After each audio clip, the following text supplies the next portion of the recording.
Now joining me from the London podcast studios for our final episode before the summer break, we welcome back editor of the Media Leader, Omar Oakes. Omar, I was reading on your site about Channel 4, reporting about their digital advertising income seeming to be pretty healthy. Yes, Channel 4, as All 4 as it was, the streaming platform is rebranded. It will always be 4OD in my heart.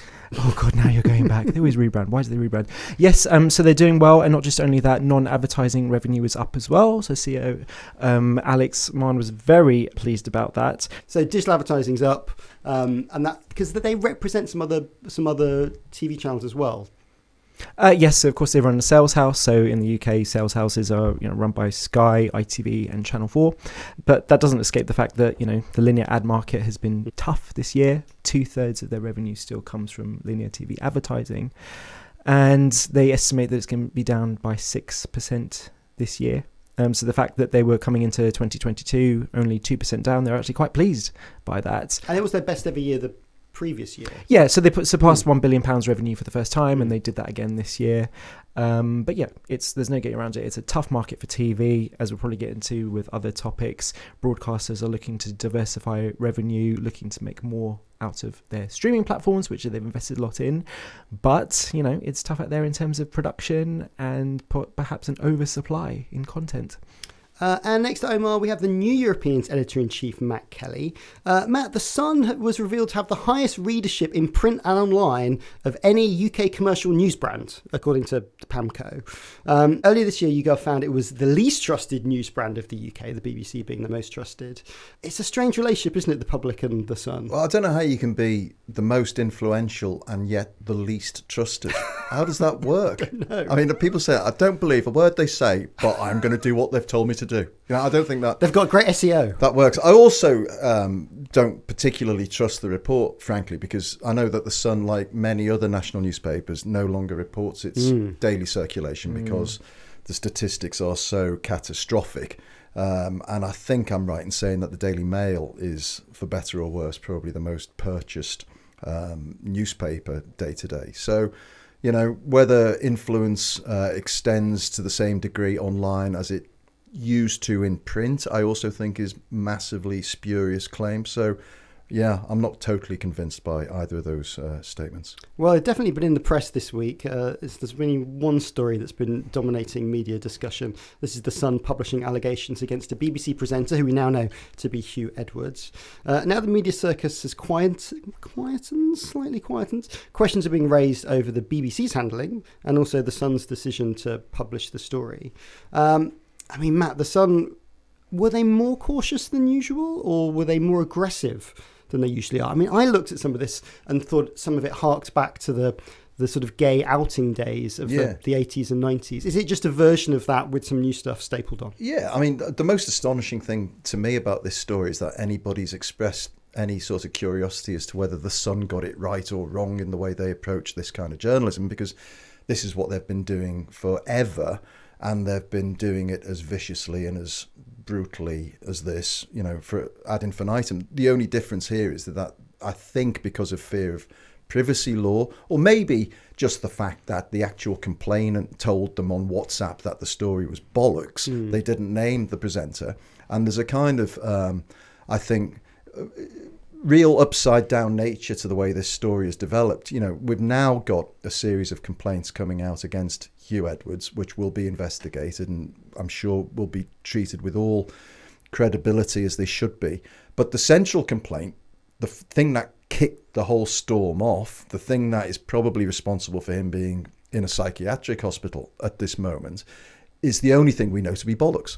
So there's a real unfortunate nature to the way this story's unfolded, which does none of the British media any credit. I don't think the Sun journalism has been good. I think the BBC's reaction to it has been hopeless. Both, the lack of agility in investigating the complaint in the first place. But how could they investigate a thing which sort of turns out not to be true? Well, I mean, but the complaint was made. It wasn't put to Huw Edwards. But it wasn't a different. We don't. This is part of the problem is we still don't know a lot of the details. Yeah. Well, we know it was made. It was 7 weeks ago. And but it was the view was it was a slightly different complaint to maybe one that the Sun got. Yeah. Well, absolutely. And I think the the Sun's there seemed to me to be some backtracking in the Sun's position on this, where they started saying, well, they splashed, here's the story, BBC Star has paid 35,000 quid for these sexual pictures with a 17-year-old, which is the bit we know for sure isn't true, because if that was true, he would currently be under arrest and being interviewed by the Met. So we know that's not true. They then started saying, well, what we've reported is the concerns of two very upset and worried, parents. And then the actual complainant comes on and says, the whole thing's a load of rubbish. So, which you knew before you published. Which by the way, the complainant WhatsApped you to tell you, but you never included that in your coverage, which strikes me as utterly bizarre. You've been in newspapers all your life. Yeah. What would have been the conversations around that news desk about what to take a flyer on, what to ignore, what to go for? They obviously decided that this is a great story. Yeah. Was it just it sounded too good to be true and they just got excited by what it seamed to be? It takes a lot of News UK / Sun boxes. It's anti-BBC, so you just think, this has got everything that the Sun loves on a lead. And what I'm trying to work out, because I have sat in those newsroom meetings, and the first stage is fundamentally, do we believe this to be true? And I think, ironically, the recent court case where Prince Harry gave evidence, one of the factors that came as a surprise to a lot of people, I think, was the degree of care to which tabloid newspapers do go through to make sure that stuff is true. Not always been the case. Also, how many people are talking behind your back that you don't really realise. That's right. That's right. Absolutely right. Now, so you've got that meeting. We've got a story. We've got two concerned parents. It's in the aftermath of the Philip Schofield saga, so there's resonance of that. It's another big scandal, and newspapers love themes. There is a thematic procession of stories quite often. So you've got that on one side, but it's hard to escape the feeling that what was really driving this, because that story, the editor would have had to go through legal, would have had to take an advice. I'm sure that the chief executive of news would have been in the loop on this. The fact that it was an anti-BBC story, I think, ticked more boxes perhaps than the fact that here was an alleged miscreant leading the news at 10. Omar, do you think the Murdoch distaste for the BBC and desire for it to not be the size it is drove some of this decision making? Well, I think, as you've seen with the Richard Sharp affair earlier in the year, is that the BBC can be quite flat-footed at its worst, or even most often. I think that's a weak spot, and when you're running a massive organisation, I actually have some sympathy with Tim Davie. I mean, there's a lot to criticise him for, but in this particular case, as previous contributors to this show, when you talked about Carolyn McCall appearing for a select committee, Philip Schofield, what's an organisation to do when complaints are made, or even in that case, complaints aren't made, but there's whispering and rumours. There's only so much you can do in an investigation, particularly in this case, where the central allegation may not even be true. It was like, well, perhaps we didn't investigate it as thoroughly as we could have done. But remember, this is, by my count, this is 5 weeks. The story came out and the first allegation was made. Remember Chris Pincher, the man who did for Boris Johnson, Pincher by name, Pincher by nature, as he famously is reported to have said?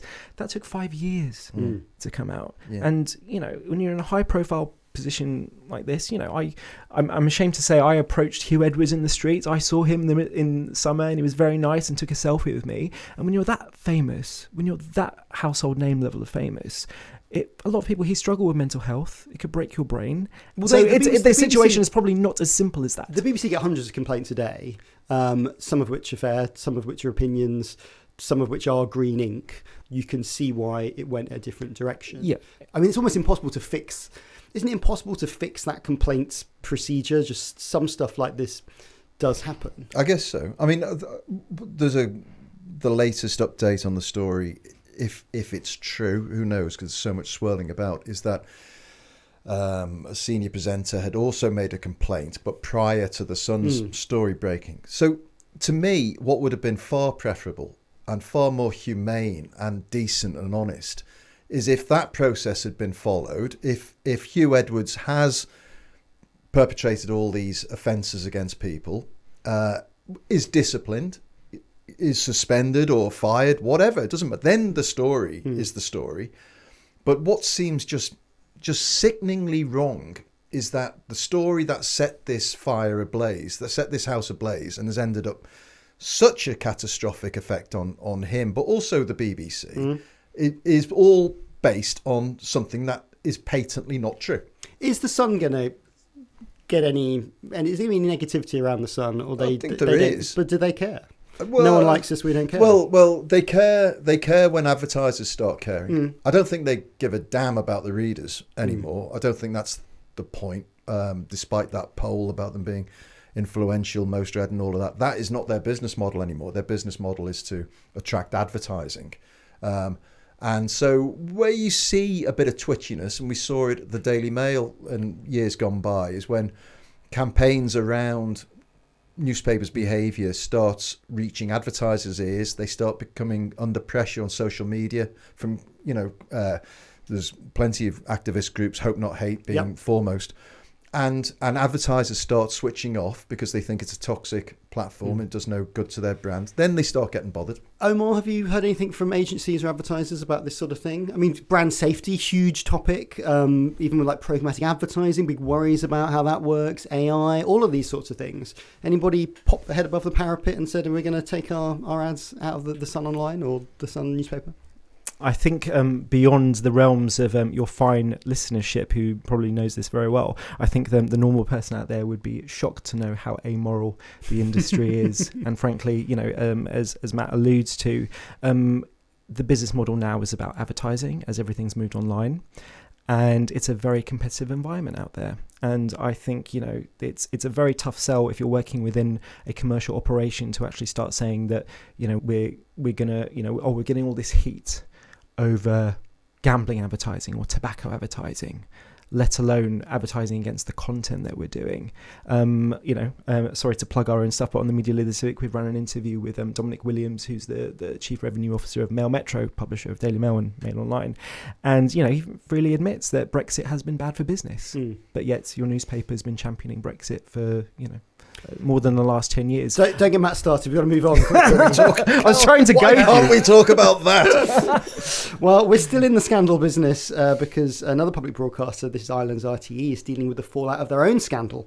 Their recent audit revealed their star presenter, this is the Late Late Show host Ryan Tubridy, received additional payments of €345,000, more than that was publicly declared. Just like the UK, RTÉ have to declare what their talent earned, just like the BBC. The former director, Dee Forbes, immediately resigned, though she was going to be leaving anyway, and the presenter's not currently on air. Omar, do we know why there were these extra payments to Ryan?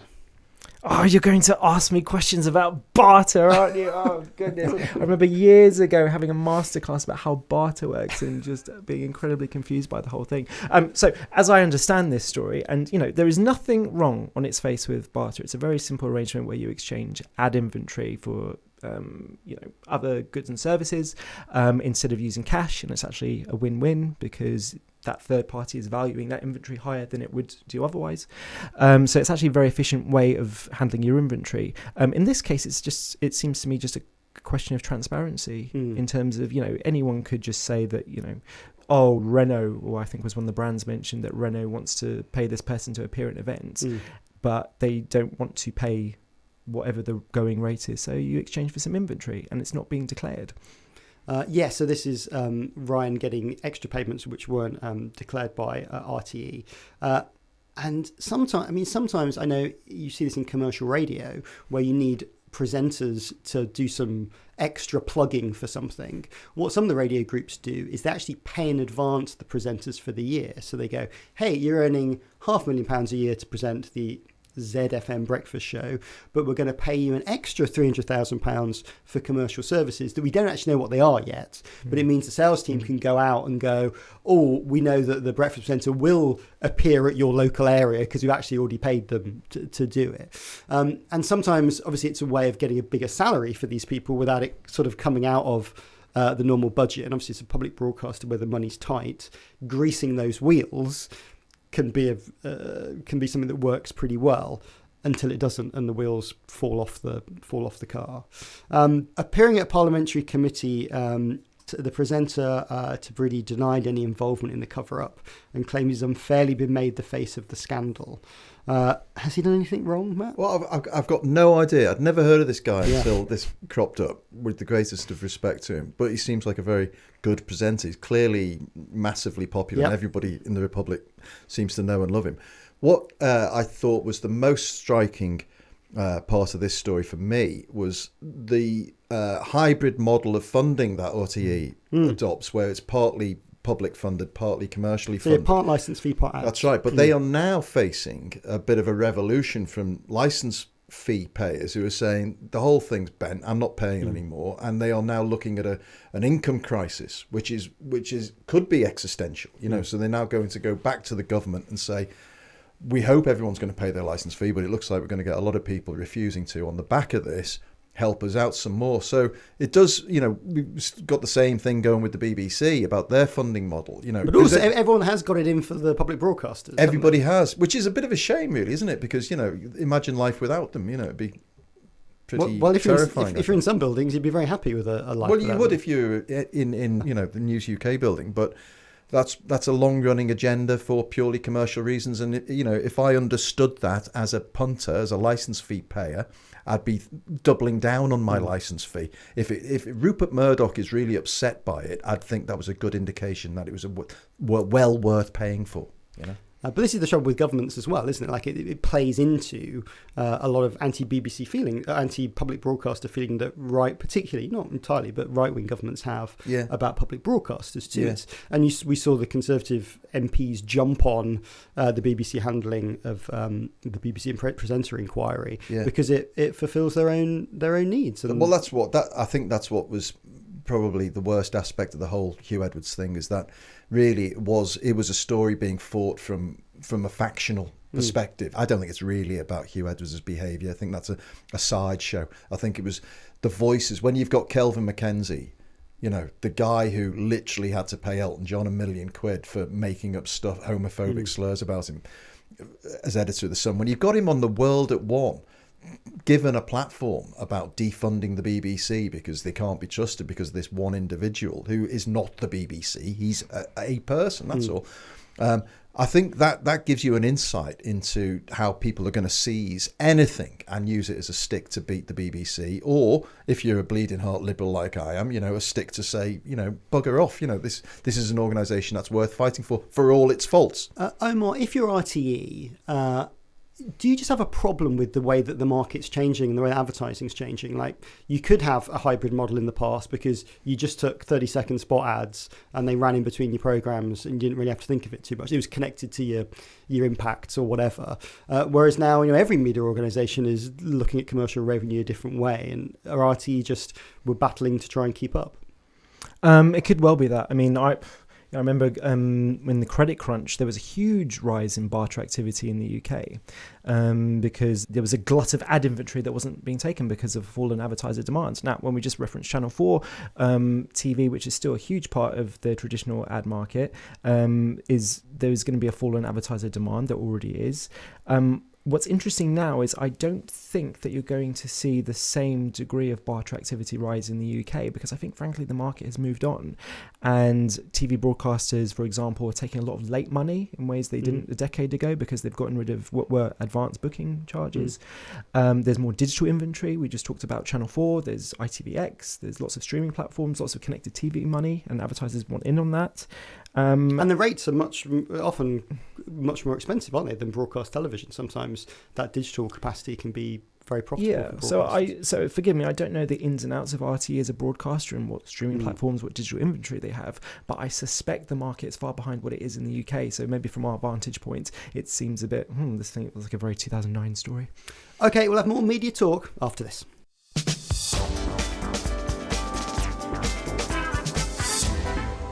Okay, Omar and Matt are back with me. Time for some news in brief. Still on the BBC, presenter salaries. Always exciting to look at how much other people earn. Gary Lineker has continued his reign as the BBC's highest paid presenter, according to their annual report, with an impressive £1.35 million for talking about football. Matt, the BBC backed down when Lineker stood by some of his comments earlier this year, and he remains their highest paid host. doesn't it say that the talent are just still in charge? They are, I mean, if they're not in charge, what's the consequence of that? I mean, it probably won't come as a surprise that I'm a Lineker fan. I like the fact that he has this hugely successful entertainment career, but can also stick his head above the parapet and say what he really feels. I don't think there's anything wrong with that in public life. And the fact that he's making a load of money, well, of course he does. There's a market rate to it. I assume that if Gary Lineker decided to go to ITV for whatever reason, they'd pay him twice as much. So you could look at it that way and say he's delivering terrific value.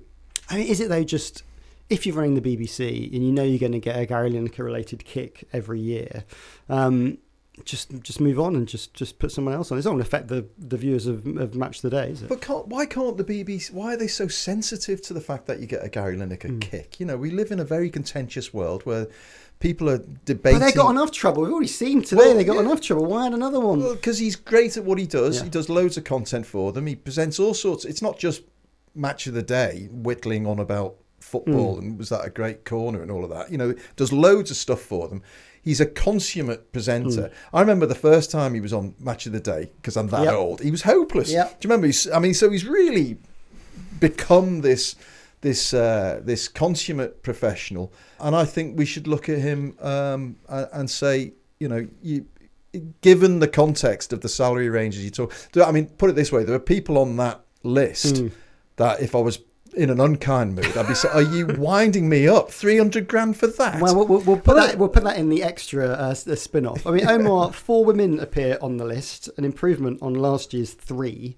Still 33% increase. That's progress, right? Yeah, is it progress? No, obviously not. There aren't enough women in media. There aren't enough women role models in media. We know that. I mean, Gary. I'm very conscious we're an all-male panel today as well. I was thinking of changing my mat just to fit in with everyone else, but I didn't get the paperwork in on time. No. Gary Lineker, his market value is exemplified by the fact that he already does work elsewhere. He's a very highly in-demand presenter who's done work for Al Jazeera, Comcast, BT Sport, Champions League, Walker's Crisps. Yeah, and so does he? You can't, on the one hand, say that the BBC doesn't function correctly, and on the other hand, when you have a very successful show that's watched by millions of people every week, and this guy's been presenting it for 2 decades, and suddenly say that actually we should be getting, I don't know, the cleaning man, the cleaning lady to present it. Yeah. I don't understand. Or Alan Shearer, even worse. Well, Alan Shearer's doing all right on the list already. Yeah, he's on nearly 1 million himself. I mean, what I was more concerned about is to see Ian Wright. They made a big deal a few weeks ago about Ian Wright presenting the show alongside his son, Sean Wright-Phillips. That's, a nepo baby footballer. I was against that, but Gary Lineker, I'm all for. So many big names aren't listed as they're paid through independents or BBC studios. Does it undermine the list and the reporting of the list by hiving off all those people? I know that it's increasingly a global market for talent, as we just talked about Gary Lineker. These are international broadcasters who are going to look to poach international talents, particularly on sport. Remember that Amazon has come into the UK with Premier League rights as well, and if you've watched the coverage on Amazon, it's like an Avengers assemble of, you got some Sky presenters with some BBC presenters with some BBC Sport presenters, and they all kind of mix and match from the others. And I think the market, actually, we're going to see some interesting things happen in the market where you're already seeing it with Major League Soccer going on to Apple TV. You're going to see even more sports right go on to Netflix. It's going to become more competitive. I'm fascinated to know what happens with the Premier League and Sky. Also got TNT Sports, the new Eurovision Eurosport BT joint venture, and what they do out of the ashes of BT Sport. Rebranding this weekend, I believe, to TNT Sports. So you're going to see even more talent move around, and it's going to get even more expensive to have the best talent. And if they're going to continue to have Match of the Day, it looks like they will for the foreseeable future, whoever presents it in future, because Lineker's not going to be around forever, then they are going to be earning $1 million plus. Well, in the annual report, we also heard about bumper profits for BBC Studios. They rose from 6% to 240 million. The success has been attributed largely to the expansion of its global content studio, which now generates over 3/4 of revenue from third parties. Matt, BBC Studios doubled its business in the 5 years to 2022, and it's aiming to double again until 2028. They're aiming for. That's pretty good. It's great. What strategy's got them there? What do we know? Well, I mean, it's part of the picture of people's insatiable demand for high quality content, and they've produced some great shows, and I think they'll they'll continue doing that. I think what is interesting is how much of this becomes part of the bigger picture future about the funding of the BBC, and can the BBC produce shows that go global and make huge revenues and mitigate some of the costs domestically. That might be something that strategically becomes more and more important to them, which is good. The ultimate solution would be BBC Studios funded the domestic BBC. Yeah. They're still about... They put about 300 million in, didn't they? Something like this. And so they're about 2.5 billion away from That's right. from doing it all in total. Yeah, well, the right direction. Counts, yeah. Omar, can they keep up momentum? I fear that they can't, to be honest. I mean, we're already seeing this year that Netflix has scaled back. Disney's made thousands of layoffs, scaling back production. We already, before the pandemic, had a huge arms race in content production when adoption was taking place on streaming with Netflix, Disney Plus, Amazon Prime Video, and then everyone was forced to sit at home all day during the pandemic. So even more content, and then there was production restrictions, and then everything came back with a bang. And now we're seeing everyone get over their skis, and I think we're going to see a correction in the market where, I mean, BBC Studios, they can take it because of the particular model of the BBC, but there is clearly an oversupply in TV content right now. And, 3 years ago, there was never a better time to be a gaffer or a lighting assistant, but I think that those days are up now and we're seeing a return to the mean. And particularly in factual television, which has seen even more cuts, which we talked about over the past few weeks. The government's set to abolish Section 40 of the Crime and Courts Act, which obligates any newspaper that's not signed up to the regulators to cover the costs of any libel trial, even if it loses. But Labour is likely to anger news publishers by saying that they would challenge the repeal. Matt, Section 40, it's never been implemented particularly. Why does some think it needs to exist? Well, I mean, it strikes me as a very dangerous element to have, or a proposition to somebody. You can sue somebody, you can sue a newspaper, and even if you lose, the newspaper will have to pay your costs, which is fundamentally what Section 40 establishes. It does seem to be an encouragement to people to sue newspapers. Some might say good, there's lots of people who deserve to sue newspapers but can't afford to. But equally, if you do that, you think about the people that newspapers investigate, seriously wealthy individuals who could go with absolute abandon and sue every mention that they come, as defamatory. That seems to me to be fundamentally discouraging to the practice of investigative journalism. So how do you balance it? And we've talked about already overreach of newspapers. Yeah. Do you need to have something that seems a little bit mean to try and keep them on their toes or make them a little more honest? Well, I think it all boils down to the way that newspapers are regulated, and this is an argument that's been running now since Leveson, and the government of the day's determination to have this a state-sponsored regulator, which I think quite rightly newspapers push back against, Impress. But nevertheless, the state of British newspapers has always been, something to behold, and self-regulation is always problematic, and always problems crop up from time to time that make people say we've got to renew the whole system. Yeah. But giving people a free pass to sue newspapers at will effectively seems to me to be not the solution. What I find curious is Labour's insistence that they wouldn't repeal it, because like I say, it's a moot point almost, because it's never been enacted anyway. But so why Keir Starmer? It's interesting. Keir Starmer, not particularly courageous when it comes to challenging newspaper barons' interests, sipping champagne at Murdoch's summer party and stuff like this, making potentially an argument for himself with those people over this. It's an interesting move.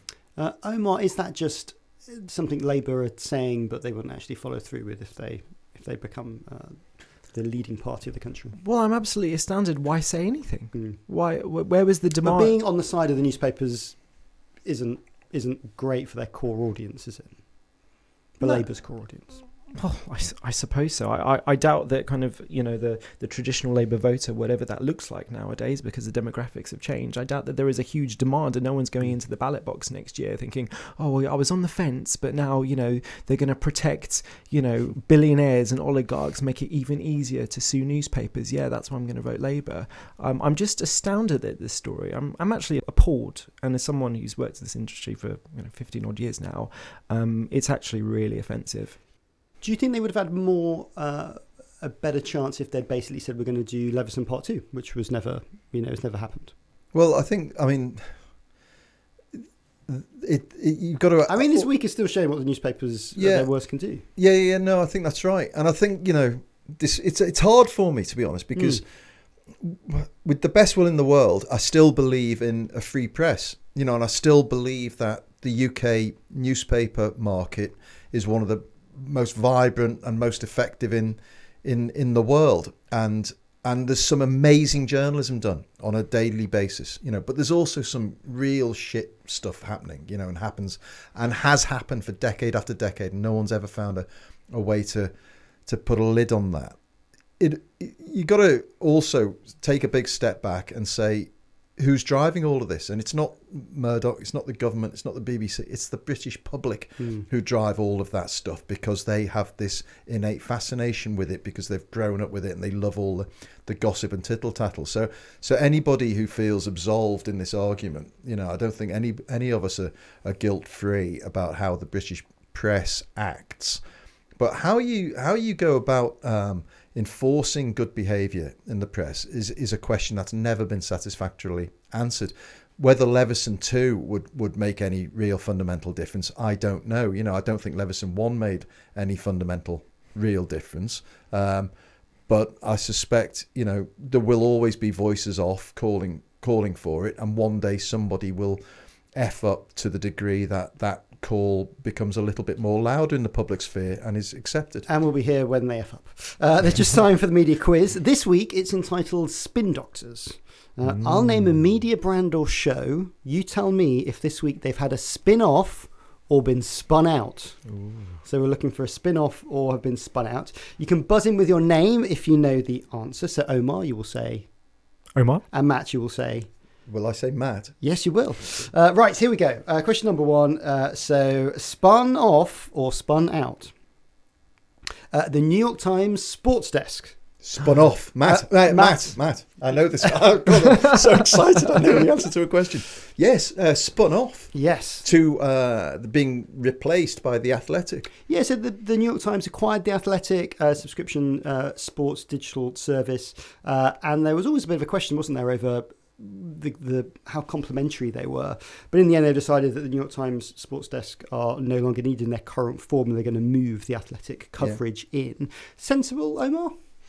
I have subscribed to The Athletic in the UK basically since it came out, and it's been ad-free for a long time. And since it's been acquired by the New York Times and had ads ostensibly, I haven't seen very many ads apart from house ads. So that's interesting, number one. But I can tell you that in general, the quality of the journalism is fantastic. It is, yeah. And actually, it's been a long journey for my own brand, The Media Leader, because we've moved away from doing news and churn and getting into that whole game, very high volume, little return. And actually, we look at The Athletic internally as a role model for actually, in a similar way to other brands have done, such as Tortoise, very good job of looking at issues, doing deep dives, giving you content that you can't get anywhere else. Where I think it's fantastic, and all sports journalism needs to look at The Athletic. Well, I was also looking at some of the reporting. Obviously, if you worked on the sports desk, you're pretty grumpy about this. Well, they're all. I think all the jobs are being migrated over. Yeah, and they're sort of saying where sports crosses over with business or with entertainment, then that'll still be covered. But kind of scores, reporting on teams, all of that side is going to be handled by The Athletic. Yeah, I have to say, because like you, I've been a fan from the word go, mainly because one of the guys I used to work with a long time ago became, I forget what his title, I think it was managing editor or managing director in the UK, and I thought, well, that's the last we'll ever hear of him. And I think he's probably in his villa in the Bahamas now, having been part of that buyout. And also I know some guys who left regional journalism, and it's funny enough, regional journalism has its knockers, but I think one place it always excels is in sports coverage, and you get some fantastic sports journalists in regional journalism. And I know a couple of guys who left newspapers I was working with and joined The Athletic, and it became the making of them. Again, I thought we'll never hear them again. It's been such a great vehicle for journalism, which is always, I think, very heartening. Well, I think one of the Athletic founders in their enthusiastic early days said, we're going to wait out until every local local sports writers are gone. Yeah. And in some ways, they've perhaps achieved that with the New York Times, oddly, in what they've said. Right, question number 2, spin-off or spun out, Taskmaster. Omar. Spun in. Spun in. What's the positive one? Oh no! Whatever the positive one is. Yes, a spin-off. Correct. This is Channel 4 have announced a new food-based spin-off of Taskmaster. Foodmaster, hosted by Ed Gamble, will challenge 5 celebrities to get creative with cuisine. But don't get too excited. Channel 4 aren't officially commissioning it again, as it's currently a one-off pilot. I mean, this makes sense for broadcasters, doesn't it? To look at really well-supported, well-liked programming and find new ways to drag some more cash out of them. Yes, and Taskmaster has been a particular favourite of Channel 4. You might remember not so long ago they fell foul of ASA rules over not declaring that Google was actually advertising this production that they were doing with Taskmaster content. And they're very entrepreneurial, and Channel 4 does co-branded content very well. Okay, so you've got a point each. Spin-off or spun out. Question number 3, Kiss FM. No idea. Come on, one of you pick one. Omar, the negative one, spun out. Correct. This is Kiss FM has seemingly overstayed its welcome in Cambridge, Suffolk and Peterborough, despite resistance from people who were involved in a consultation from Ofcom. Greatest Hits Radio, another Bauer brand, is going to replace Kiss on 3 of its 4 FM frequencies in the east of England. So this is part of Bauer's desire to put Greatest Hits Radio on more FM frequencies across the country. Absolute Radio came off FM in London and the West Midlands. Kiss now coming off in the East Midlands. Is radio now just for older audiences? Are they taking the younger stations off? I don't know, really. I think a lot of older people are tuning into more and more podcasts as well, aren't they? I have no idea, to be honest. It's an interesting question. Yeah, I mean, you're pointing out podcasts is right. I mean, I feel like every other male friend is texting me every other day talking about Robert F. Kennedy Jr. because he's all over the podcast networks. Right, yeah. I feel like you discussed this on a previous podcast, like these AM, FM transmitters, they're expensive and difficult to maintain, and as things move to digital, that's the way things are going. So to your point, I suspect you're right. Although we have had some interesting data about as people return to the office, this is borne out in the radar data, as people returning to the office, younger people are actually indexing higher for listening to radio than the professional working ones. So there's that. Someone once told me a very interesting fact about the future of automated cars. Yes. And how that would be partially the death of radio, because hotels on wheels, you watch TV. Because as you're driving along, you no longer have to pay attention to the road, and so this captive audience, people would switch over to visual. I think it's particularly a problem in America, where 50% of consumption of radio is in car. In the UK, it's only 20%. Right. So still the biggest place people listen to the radio in the UK is the home, about 50%.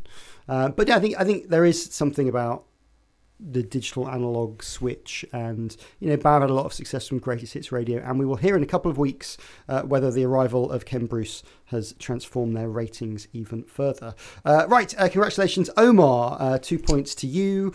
Even though he didn't have a clue about whether he was right or wrong. You've got to be in it to win it. Well done. As a prize, you get to work out the media podcast's libel policy in light of the Section 40 news.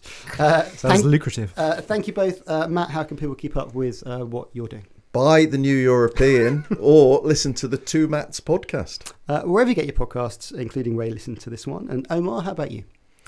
You can read our stuff. We write about media and advertising on themedialeader.co.uk. And if there are any Omars out there, I'm happy to start a Two Omars podcast. Get in touch. Thank you both. Thank you. You're welcome.